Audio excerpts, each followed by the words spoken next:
Hello everyone, আসসালামু আলাইকুম। Welcome back to my channel. আজকের এই ভিডিওতে দেখাবো খুব সহজে কিভাবে লাক্সা সেমাই তৈরি করা যায় সেই রেসিপি। আমরা সবাই তো লাক্সা সেমাই খেতে পছন্দ করি, তাই না? তাই চলুন দেখে আসি ঝটপট খুব সহজে কিভাবে লাক্সা সেমাই তৈরি করা যায় সেই রেসিপি। লাক্সা সেমাই তৈরির জন্য প্রথমেই আমি এখানে গরুর পিওর খাঁটি দুধ নিয়েছি। এখন এই দুধটাকে খুব ভালো করে জাল করে নিতে হবে, কারণ লাক্সা সেমাই তৈরি করতে গেলে দুধটাকে অনেক ঘন করে নিতে হবে। আর এইখানে আমি 2 থেকে 3 চামচ মতন গোড়া দুধ অ্যাড করেছি। এর ফলে লাচ্ছা সেমাইয়ের টেস্ট খুবই মজা হবে। আপনারাও চাইলে গোড়া দুধ অ্যাড করতে পারেন।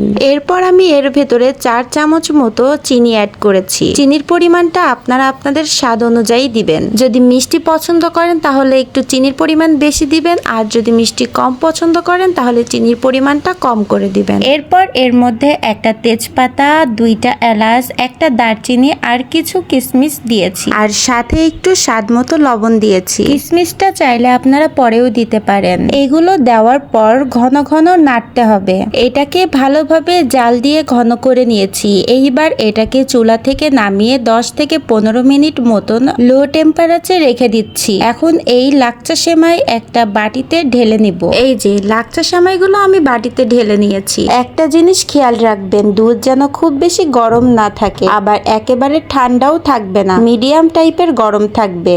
এমন অবস্থায় সেমাই ঢেলে দিতে হবে। মিডিয়াম টাইপের গরম থাকা অবস্থায় কিন্তু আমি সেমাইটা ঢেলে দিয়েছি। এবার পরিবেশনের জন্য ওপর থেকে কাজু বাদাম আর কিশমিশ ছিটিয়ে পরিবেশন করছি। সেমাইটা যত ঠান্ডা হতে থাকবে এই দুধের রসটা কিন্তু ততটাই টেনে নিবে। আপনারাও কিন্তু খুব সহজে এই সেমাইটা তৈরি করে নিতে পারবেন। এই তো তৈরি হয়ে গেল দুধে ভেজানো লাচ্ছা সেমাই। আমার এই রেসিপিটা কেমন হয়েছে এটা কিন্তু অবশ্যই কমেন্টে জানাবেন। আজকের ভিডিওটি এখানেই শেষ করছি। দেখা হবে পরের কোনো ভিডিওতে। ততদিন সবাই ভালো থাকবেন, সুস্থ থাকবেন। আল্লাহ হাফেজ।